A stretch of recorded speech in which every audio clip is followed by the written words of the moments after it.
This is the Welcome to Humanity podcast with thought leader and transformative psychiatrist, Dr. Fred Moss. This show focuses on the betterment of humanity on a global scale. Each episode will leave you enlightened, inspired, and ready to make an impact in your world. Welcome to the show. Welcome to your life. Welcome to humanity. Here's Dr. Fred.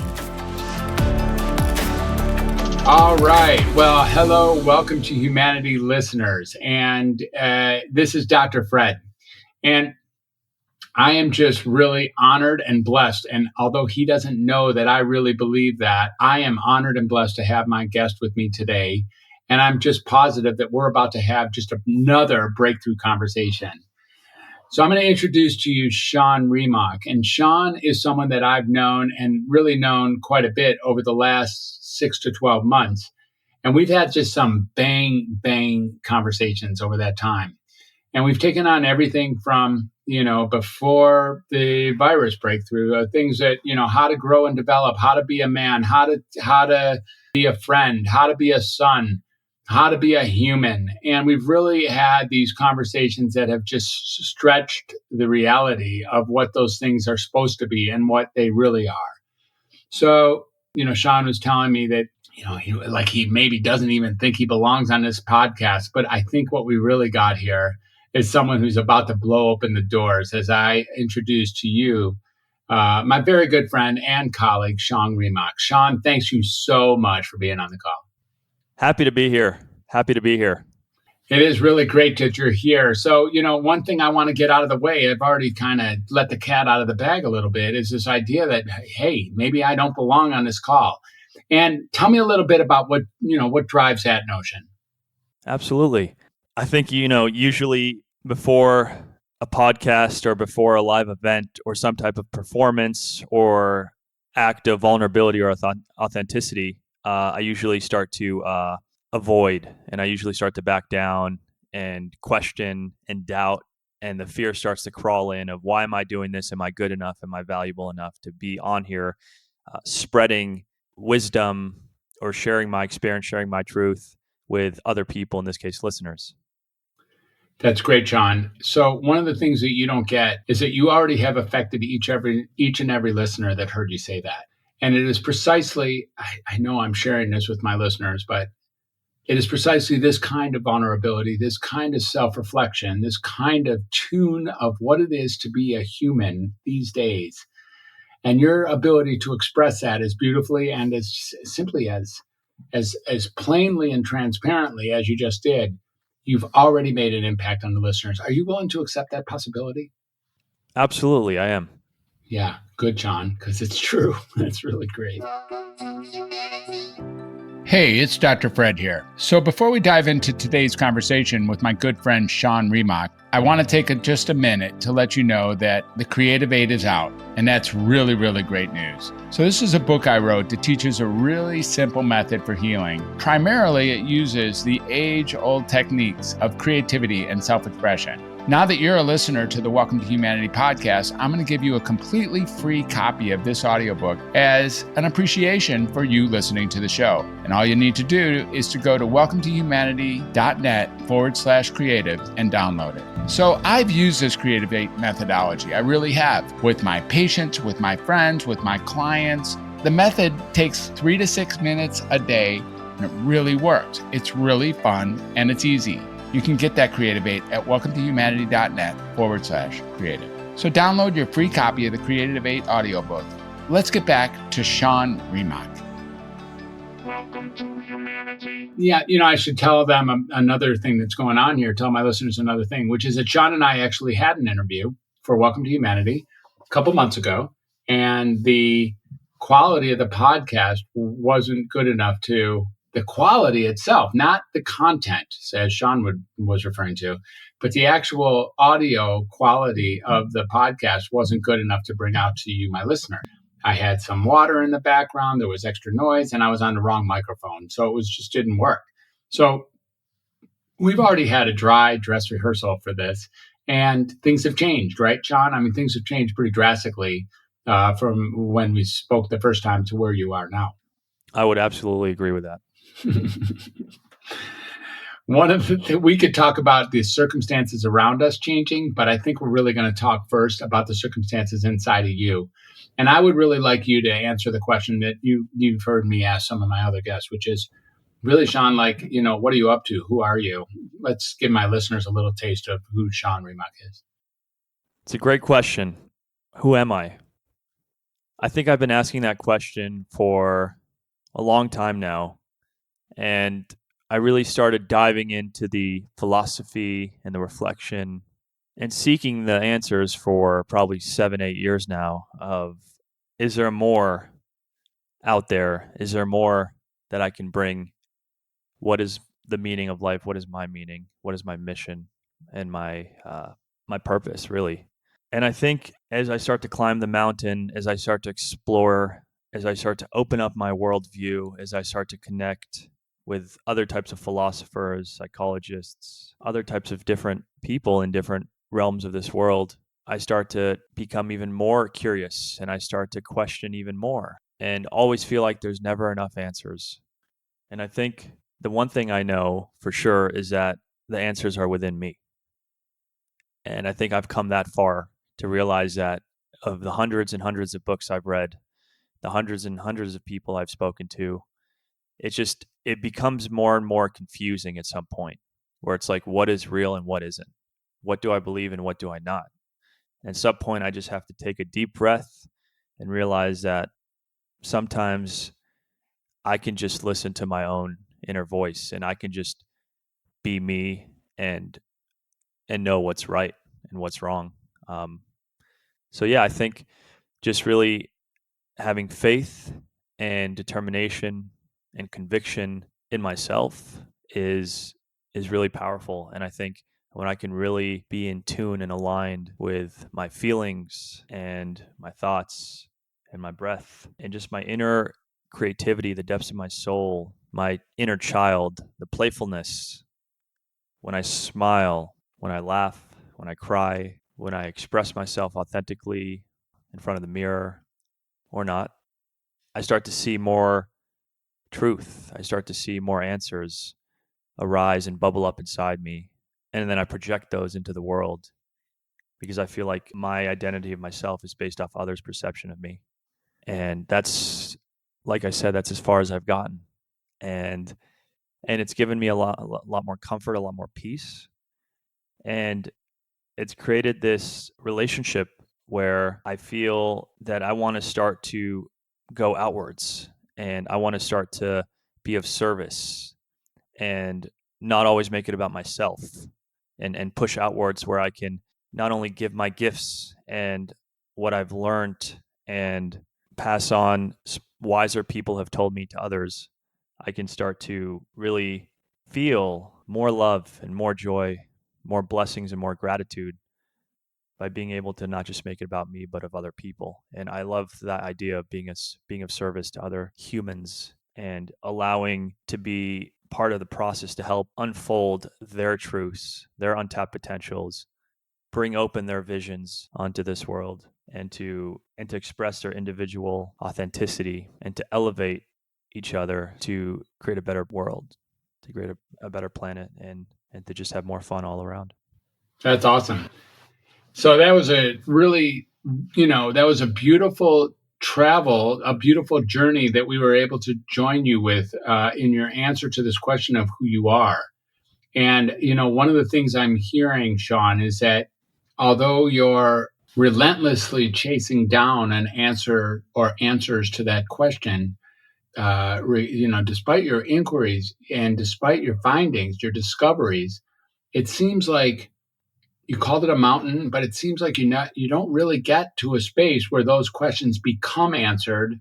And there's something recent where you have it that who you are is for others. And that there's some sort of breakthrough there that alters the way you look at this question of who am I? And, I am one for others. I am of service.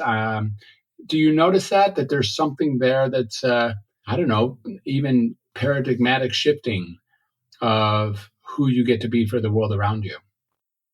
Yeah, I think it's maybe instead of just a mountain, it's a range of mountains and really focusing on the journey and the process of unfolding, perhaps in my case, certain self-limiting beliefs that I'm not good enough or I'm not valuable enough. But when I'm able to provide and be there, not just for myself, but for others and express my encouragement or determination or conviction of allowing a heart to heart felt experience or a heart to heart connection or a line of communication of me showing that this world is greater than just me and that I actually really care and want to be empathetic towards other people, Mm-hmm. I can really start to see more of a paradigm shift that has this feeling of not just an authentic, a true connection, but also a almost like a spiritual, mystical, godlike experience where it's like we're one in mind and many in body. Aho, Sean Rimokh. Sean, I'd like for you to comment on this.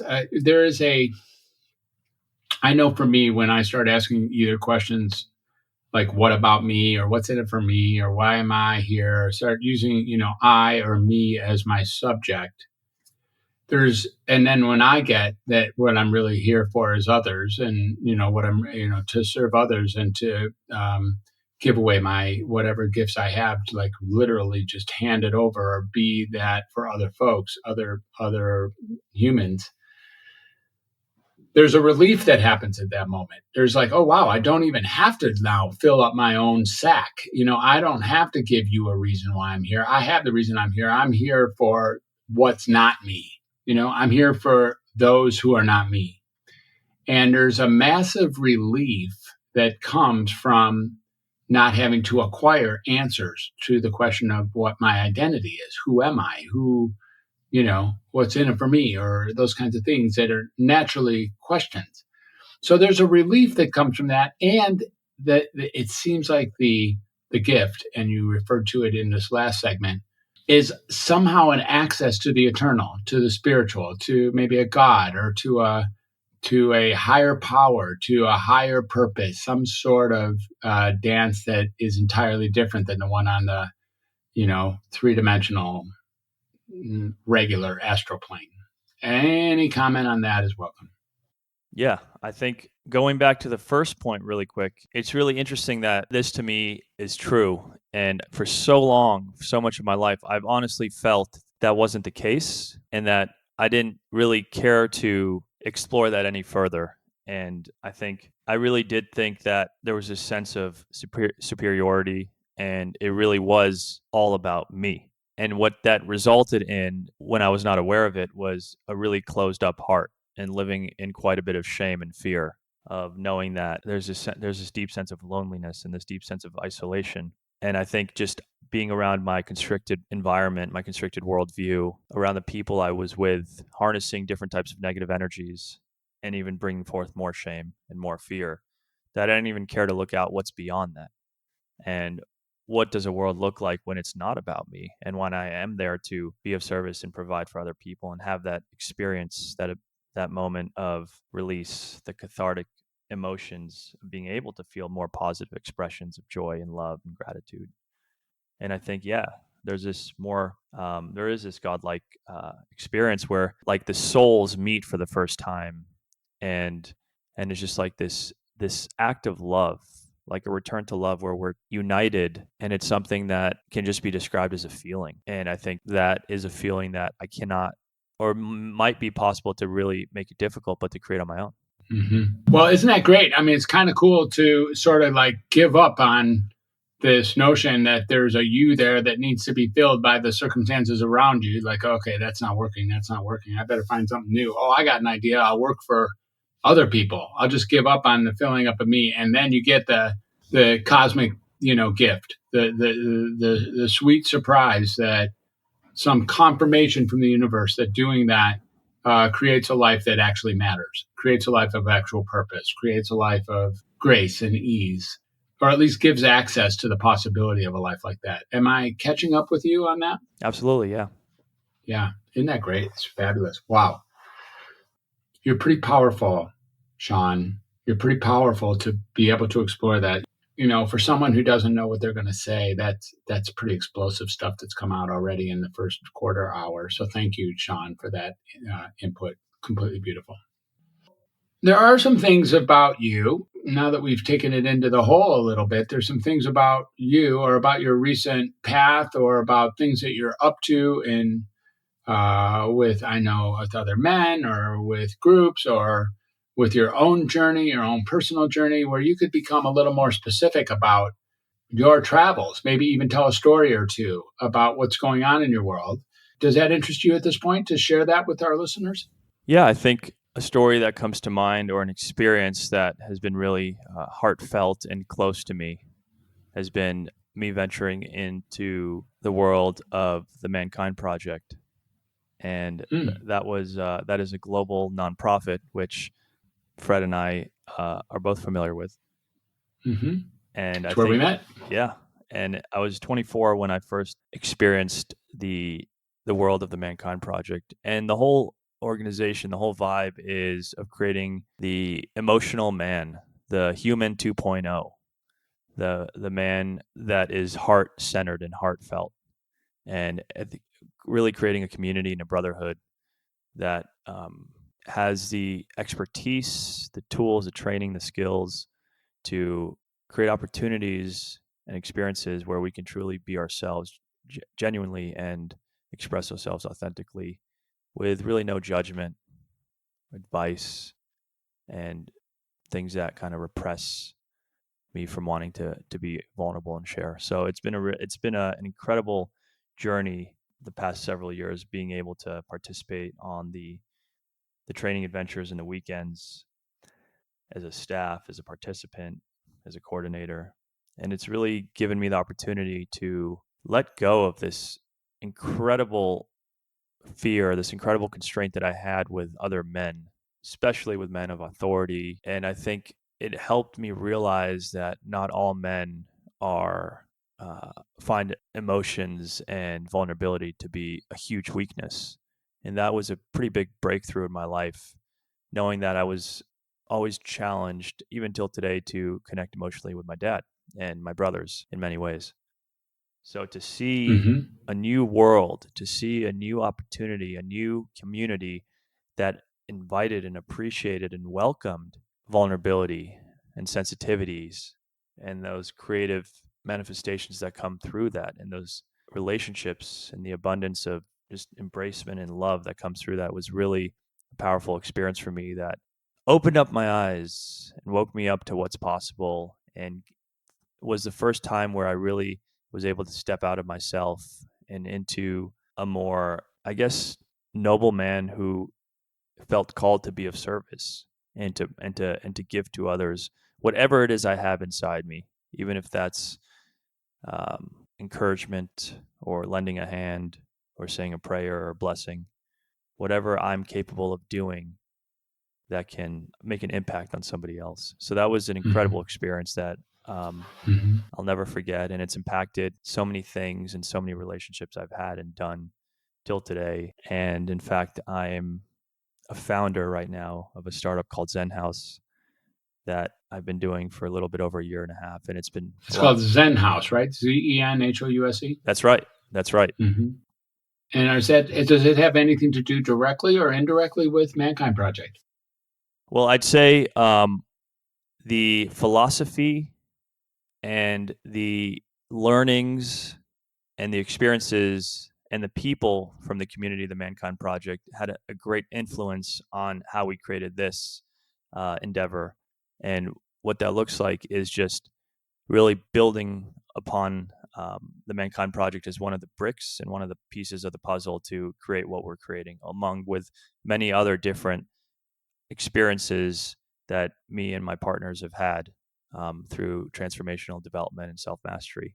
Mm-hmm. So exactly, I think it's been the whole focus of Zen House is to create an elevated community, and also to elevate and bring forth authentic individuality by really untapping everyone's potential. And that's what's exciting to me of how That's I can be great. of service. Yeah.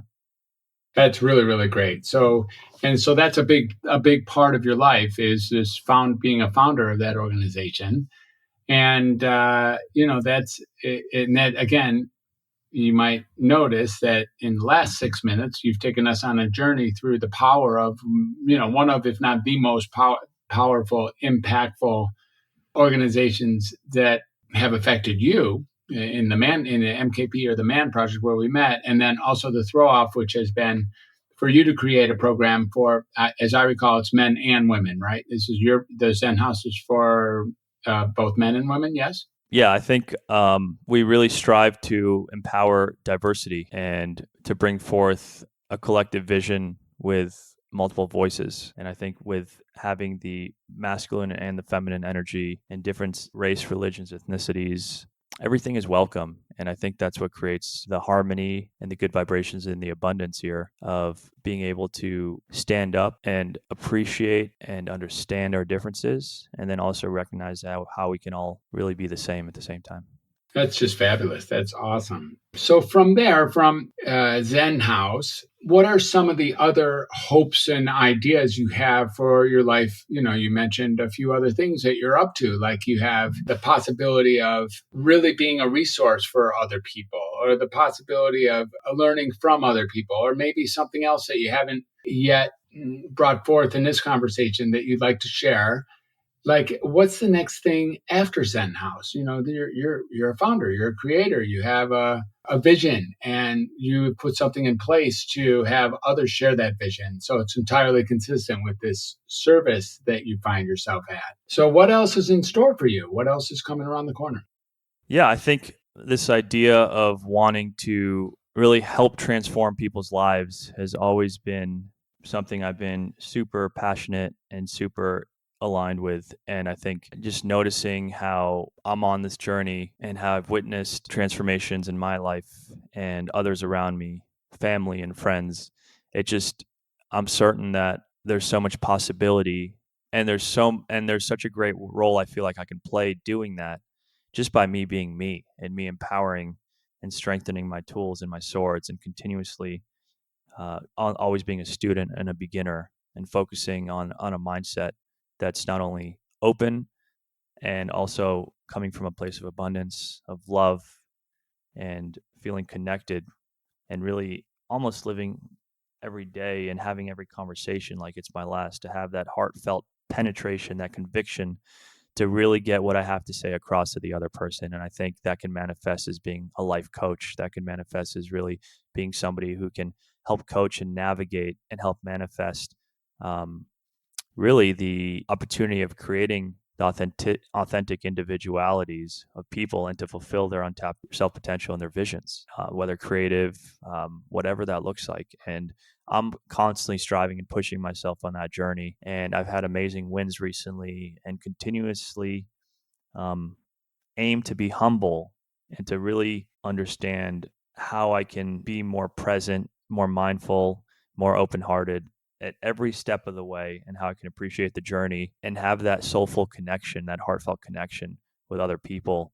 And I think that's where I see myself going and belonging and expressing and leading, and really wanting to step into more of that coaching world where I can just be there and I can authentically express myself and celebrate that with other people and win together.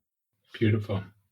Thank you. One of the things that we're all facing in these days, in these times, you could say it's complicated times, but as you and I have discussed, it's always been complicated times. It's not any news that it's complicated times. And these are complicated times, and you have to, sidestep obstacles and create things that never occurred, and work from directions that you didn't predict, those kinds of things. And one of the things about these circles is that they're not circles anymore, right? I mean, this is you could almost say they're squares, because we're meeting mostly online to create these so-called circles of people, circles of men, or circles of, in Zen House, I guess, circles of human beings, and it's being done online. what's been your experience of transferring your work from on the ground to online? I think it's been, as we say, another paradigm shift, and it's really created a whole new outlook and a whole new sense of appreciation on what's possible on a global level, to be honest. And I think what really worked for me is always having the intention of how can I pivot, how can I shift into creating the best possible scenario and the best opportunity for other people to really receive what it is I'm trying to bring forth and send. Mm-hmm. And I think this has opened up the doors in many ways and closed also many doors as well. But the ones that have opened have been very much appreciated. And I've met a lot of new people who are not locals, but come, in fact, not just through the US, but outside of the country to answer the call and to take a look at what's working and what's not working in their lives. And that's just a huge blessing to be able to have the opportunity to connect when usually that probably wouldn't have been not a possibility, but a thought to do so, or to have the awareness know that that might be a possibility. So I think, yes, it's closed some doors, and there's been this resistance to wanting to put forth all my efforts on a digital scale and try to make that the new norm, because I really am just such a heartfelt guy where I want to just be in person and hug people and be able to kind of notice the body movements and the full expressions, not just the facial expressions. But this is where we're at, and I'm completely excited about what's to come. And I embrace this shift, and I know it's here to stay. Yeah. So I'm completely open, and whatever that looks like for me, diving into my pursuit as a coach, building out Zen House, continuously just being of service and sharing what I'm learning in my life, what my experiences are, by all means, let's bring that to the world. Fabulous. That's great. And if someone wanted to learn a little bit more about Zen House, or it sounds like there's my listeners there might be someone out there who's wondering if they could be in the circle or a circle there, or learn more about how they can be part of it or learn about it. What would they do to do that? Absolutely. We tend to run Zen circles digitally every week, and they're usually can be found on the Zen House website, which is zenhouse.la, and the opportunity is there. And there's a lot of cool stuff that happens, and I'm excited to share with the world what it is we're doing and how it's possible to really meet strangers and connect with strangers for the first time and have a conversation that's so pure, so authentic, so heartfelt, such an intriguing dialogue, so empathetic, where it's like, man, I don't know how I haven't been having these conversations and dialogues with other Right. people in my life to begin with. So there's definitely some magic there, and we like to call this emotion, this energy that we feel every single time we do a circle and collect with each other, called Zenergy. It's this idea of feeling energetic and also very zenned out at the same time, and that's my guarantee to you, that you will feel that Zenergy upon having an experience at the circle.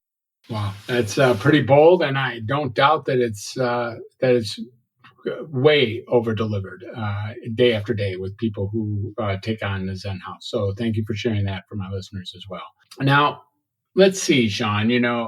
Inside your vulnerability or inside of your tendency to be, to take off on yourself or to not give yourself enough credit for being the rock star that you are, the powerhouse that you are, the contributor that you are, you can now get that in 32 minutes and two 16-minute segments, you have delivered massive, massive contribution to myself and the listeners by being, exactly just who you are as you explore what is it, what's important to me. And the question I keep hearing in the background is like, oh, I ask myself what's important to me. I got like, oh. You can almost see you raising your hand and going, oh, Mankind Project is important. Zen House is important. Making a difference is important. Like, in other words, assisting other people on the journey to find out what their life is about, with an associated unlikelihood of them actually coming to satisfactory answers either. other than maybe to be of service. So thank you for being exactly yourself, for my listeners, because we're all being moved pretty seriously, Sean. It's pretty beautiful. Let's lighten up this thing a little bit, and we pretty soon we're going to have to go into some meditative state just to climb out of here. So let's see if we can lighten it up a little bit. In the real world, or in the world, I say real world very, very colloquially, like in the world of on the ground and those kind of things, you had mentioned something about life coach. And I know, for instance, that you're a musician, a guitarist, and I also know that you're married, and you have a couple things going on in your home or with your family. Tell us a little bit, Sean. What do you do? Like, what do you actually do during the day? How is your time used during the day? Absolutely. I'm also pursuing my master's right now in applied psychology at the University of SoCal. So that's been definitely taking a part. Is the University of SoCal the same thing as USC? That's correct. Okay, because some of us who don't live in SoCal, we like to call that the University of Southern California, or those of us who are like O.J. Simpson fans go back all the way there. But anyways, I just want to make that clear that there's no like special little Santa Monica version of the University of SoCal that isn't USC. To just make that clear. It's a great distinction. Thank you. Yeah. So that's been a fun challenge. Really has definitely brought so many things into my life, and different types of appreciation, challenges, fears. What's the degree you're pursuing again, please? It's a master's in applied psychology. So it's focusing on applying psychology towards organizations and businesses and groups. In fact, I started the program when I was working with my family business, and I was interested in enhancing, improving, and elevating the family business and bringing forth more of a dynamic organization, a better culture, better engagement, better authentic leadership, effective communication, all that kind of stuff. So that's when I first tried to pursue a further understanding of how to improve organizations and businesses. So that's when I applied to the program. What is the family business? The family business is focused on licensing and wholesaling women's fashion accessories, primarily handbags, and that's based in downtown Los Angeles. So that's been around for 3 decades now, and it's just something I thought I was always going to work for growing up as a kid. I remember I'd be in the warehouse climbing boxes and just being there, and I always looked up to my dad and my brother, who is the president of the company, and seeing how powerful they were and how much money they were making and how successful they were and how much influence they've had. And it just was such a powerful dynamic. And at the time was very much exciting to see that that is a realistic path for me to take, because that's what I know. That's my worldview. That's what we talk about during dinner. And that's what I thought was real and what it meant to be successful. So went to Boston University as an undergrad to study business, international management, entrepreneurship, and continued to just like have that mindset of, this is what I'm going to be doing. This is what I'm going to be doing, even through my 20s. And until recently, I realized like I need to wake up. Is that really what I want to do? And when I started early in the podcast talking about who am I, what am I here to do? What's my mission?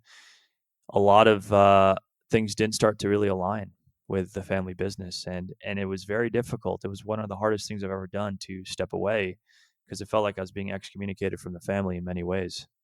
And it's amazing how powerful my thoughts and my stories can be, of going through an experience like that and just stepping away and realizing that, well, maybe it wasn't as bad as I thought, or maybe it was, but either way it happened and I'm doing it. So it was, it taught me a lot. And even though I'm pursuing a completely different field and becoming an entrepreneur and starting my own business, my own venture, venturing into more of a world that is focusing on people and not so much product or transactional goods, it feels like there's more of a sense of fulfillment, and there's more of a greater sense of individuality for myself. And I think, I'm not sure what will happen tomorrow, or the next day or the next week. But there is a sense of liberation. There's a sense of freedom of not having to be the shadow of somebody else. And I think there's a lot to say there. And at the end of the day, there's a lot more challenges and difficulties and resistance of having to be on my own 2 feet and having to create my own path and having to create discipline and having to know how to push myself and apply myself every day. And sometimes I don't, and that's okay. Right. And sometimes I do, and that's great. Right. And I think it's just finding a balance of how to constantly make an impact and add value from nothing, really, from scratch. And I think that's really a testament to who I am. And I feel proud of how far I've come. Yeah, you have come a long ways. I like to call what you're talking about sort of the terror and trauma of experiencing increased freedom. That it's not all it's cracked up to be, that it doesn't make life that much easier to have access to do whatever it is you want to do from nothing. It sounds like that would be, just a candy store and no problem. You just create a utopia and live into it or something. But in fact, having access and being your own CEO, being your own manager, being the one who's taking care of the business, your business, like what matters, what to do next, comes with some real challenges. And I think you're pointing to that. It makes me realize how important it is to have guidance, to have a mentor, to have a sensei in my life. And I think sometimes when there's no one to look to, I have to look from within. And I think that could be really challenging because I've spent so much of my time and my life not doing that and just taking guidance and mentorship from people I actually didn't really respect in the first place. And I just did it because I felt like those were the boxes to check. That's what was mandatory for me to move forward and be successful and in the way I thought I wanted to be successful. And now even my definition of success has completely transformed and changed, which is also a huge manifestation and a miracle of being able to just have that awareness of like, all right, well, what does success mean to me and what did it mean to me? So having that shift was also really powerful and allowed me to extract more meaning in my day-to-day in my life and create a deeper impact with different relationships as well.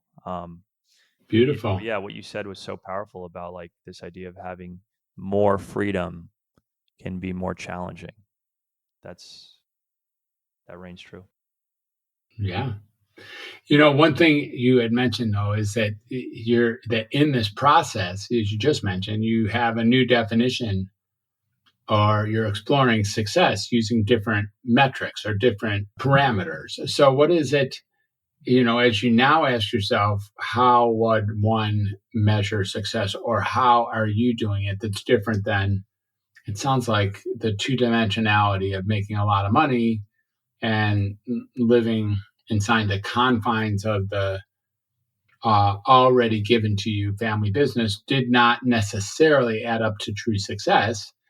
So when you look at it now, what are you, at the risk of taking us into another incredible and beautiful deep hole, and I think I'm ready to go there if you are, and what is success? What is this new definition of success? Yeah, so I think starting with the old definition of what I thought success meant for so long, based off my perhaps constricted worldviews or what I've known to be true at the time, was, like you said, materialism and having this idea of fame or being greater than life or being recognized, perhaps even fame or greed or wealth, all of that together. So focusing on the same idea. And then now like the idea of success for me means how much of an impact can I make on in other people's hearts?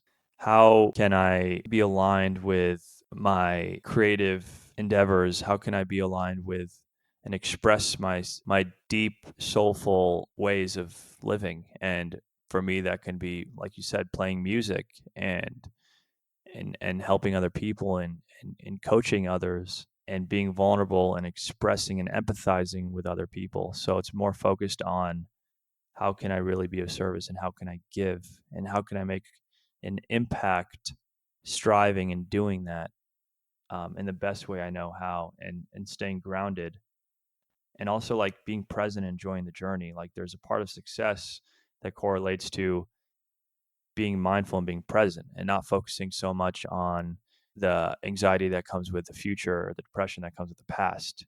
And I think when I can focus on having a mindful approach of being present, enjoying the journey, and making a profound difference in other people's lives and activating my true calling and celebrating my way to express what I feel is truly me and is aligned with my depths of my soul, and to bring forth out there and to make a difference and impact other people is my sense of success.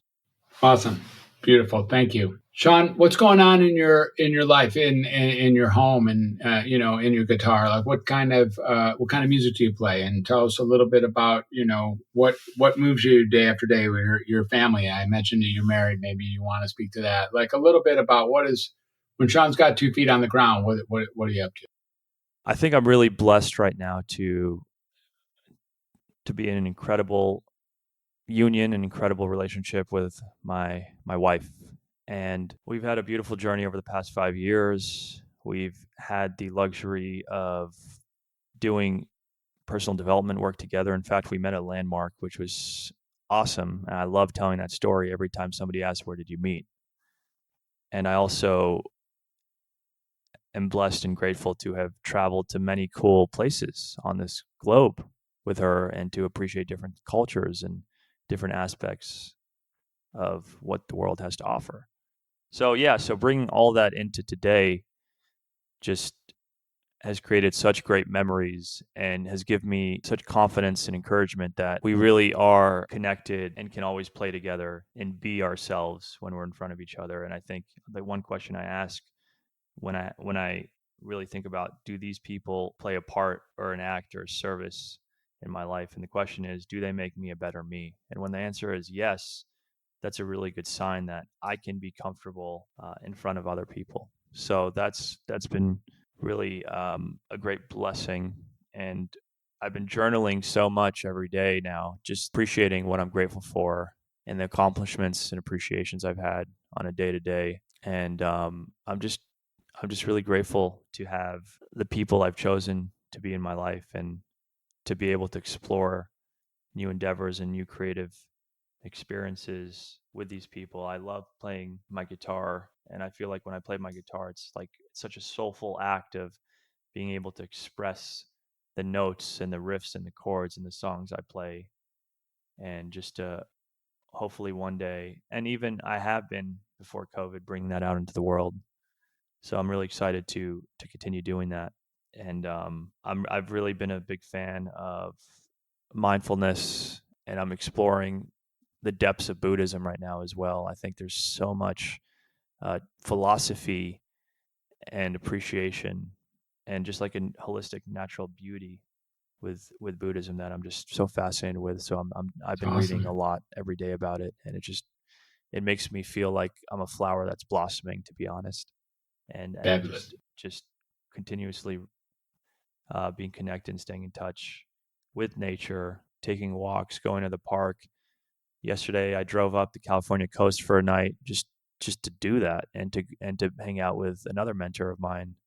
And I'm just trying to feel blessed and positive and appreciated and appreciative during these external hardships of COVID and the pandemic and prejudice, and trying to be as present and as supportive as I can with everything, and also being able to also create the impact and make the change that I want to make, and keep my head up high. Awesome. It's just great. All right, John. Well, pretty much we bounced into the big, great depths about 4 or 5 times during this call, and I think it's been a brilliant phone call, and it's just a pleasure each and every time to speak with you and learn a little bit more about what makes you tick, or what you're searching for, or what you're finding, and then your capacity to share it is just extraordinary. So before we leave, I'm going to hit you up with a question that you weren't expecting. And if you don't have an answer, well, then I guess we will edit it out. But I'm thinking you might probably be able to get an answer. So here it comes. Are you ready? Yeah. All right, Sean, tell my listener your favorite joke. Tell my listeners I don't know this answer. I don't even know that you know any jokes, but I'm ready. Tell my listeners your favorite joke. Why did the mushroom have a fun time at the party? Oh no. I see this one coming down Main Street. Oh no. Tell me, Sean, tell me. He was a fun guy. He was, wasn't he? He was a fun guy. That's so funny. And he's my cousin. Because I'm Moss and fun guy. Yeah. All right. Well, that's beautiful. Thank you, Sean. Thank you for lighting it up. Thank you for taking us in your journey and your journeys. It really has been beautiful meeting you again today. And I'm sure I share the pleasure of my listeners in letting you know with deep gratitude that it's really beautiful to get on your back and, or stand next to you, hold your hand or be followed around or following you around on your journey. So thank you for sharing yourself so exquisitely. Deeply appreciated. Thank you, brother. So we come to, yes, go ahead, Sean. No, I said thank you. Yeah. Yeah. How people want to get a hold of you other than Zen House, or is that the way? If people want to get a hold of you, reach out, maybe follow you, learn more about you, share with you, how would they do that? I'd say our Instagram is zenhouse.la, and I think that's the best way. I tend to express a lot of myself and the quotes I love out there. So Instagram zenhouse.la. Exactly. All right. Terrific. Great. All right. Well, we're going to close this off. We're going to taper it down. It's been another amazing podcast episode. My guest today has been Sean Rimokh. It's just been beautiful. Sean helped me move out of Los Angeles last week. I moved up into Northern California. And so he was actually there physically helping me move. I want to express a public appreciation for that as well. Oh, you're so welcome. Off we go into our spaces. Let's go learn and bring back to each other what we've discovered. And let's continue to rock on, continue to create spaces for others. It's a pleasure being on the planet with you, my brother, and carry on. Off to another day. Thanks you, my listeners, for staying on for the call, and hope you enjoyed it even half as much as I did. Really, really beautiful. Have a good and wonderful day. And remember, no matter what's going on, it's just a basic human experience. Welcome to humanity. Thanks, listeners. Bye for now. Hey, listeners. Thank you so much for tuning in today. It has been a deep pleasure. There's a couple things I want to say about today's interview with Sean.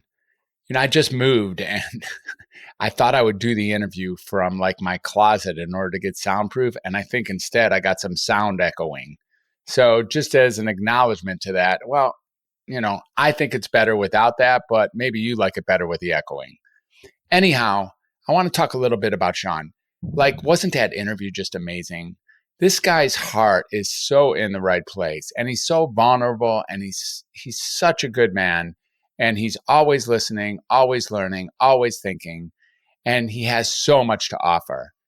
This is the opportunity to meet with this guy and to really actually be the listening for him that has him be the great coach, the great person, the great musician, the great man, and the great friend that he is. What a deep honor it was to share with you, our listeners, Sean Rimokh. So maybe as you were listening, you got some of that and you decided that there was someone in your life or in your world that you wanted to hear this episode. Go ahead and reach out to them, invite them to listen, and then invite them to subscribe to the Welcome to Humanity podcast. And while you're at it, why don't you take a moment and hit the subscribe button on your podcast player. First, you'll get the latest episodes, each and every episode as they become available. And secondly, well, if you would like to leave a review, we would greatly appreciate that. As it turns out that reviews and subscriptions are the two ways that we can reach more audiences with the Welcome to Humanity podcast. And wow, if these are contributing to your life, go ahead and pay it forward to friends and family by subscribing and leaving a review. Anyhow, to catch up with the past episodes, head on over to welcometohumanity.net/podcast. So until next time, well, this is Dr. Fred. It really has been an honor and a privilege. This has been the Welcome to Humanity podcast. Thanks so much for listening. Have a great, great, great day.